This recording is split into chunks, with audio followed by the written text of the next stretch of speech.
জাতিসংঘের সাধারণ পরিষদের অধিবেশনের ফাঁকে মার্কিন প্রেসিডেন্ট জো বাইডেনের সঙ্গে দ্বিপক্ষীয় বৈঠক করবেন অন্তর্বর্তী সরকারের প্রধান উপদেষ্টা ড মোহাম্মদ ইউনূস। বৈঠকটি নিউ ইয়র্কের স্থানীয় সময় ২৪ সেপ্টেম্বর দুপুরে জাতিসংঘ সদর দপ্তরে অনুষ্ঠিত হওয়ার সম্ভাবনা রয়েছে।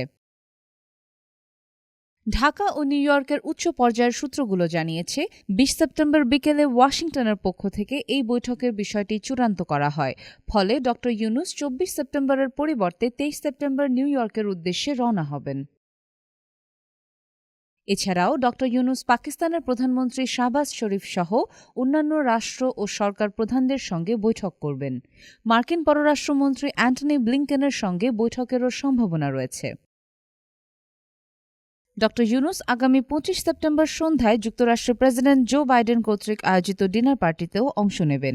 এই অনুষ্ঠানটি জাতিসংঘ সদর দপ্তরের নিকটবর্তী মেট্রোপলিটন মিউজিয়াম অব আর্টের মিলনায়তনে অনুষ্ঠিত হবে। ডিনার পার্টিতে প্রেসিডেন্ট বাইডেন ও ফার্স্ট লেডি জিল বাইডেন অতিথিদের স্বাগত জানাবেন এবং অনুষ্ঠানের পর অতিথিদের সঙ্গে ফটো সেশনেও অংশ নেবেন। ড ইউনূসের বৈঠকের পরিকল্পনায় আরও রয়েছেন ইউরোপীয় কমিশনের president Ursula von der Leyen, বিশ্বব্যাংকের প্রেসিডেন্ট অজয় বাঙ্গা এবং আন্তর্জাতিক মুদ্রা তহবিলের ব্যবস্থাপনা পরিচালক ক্রিস্টালিনা জর্জিয়েভা।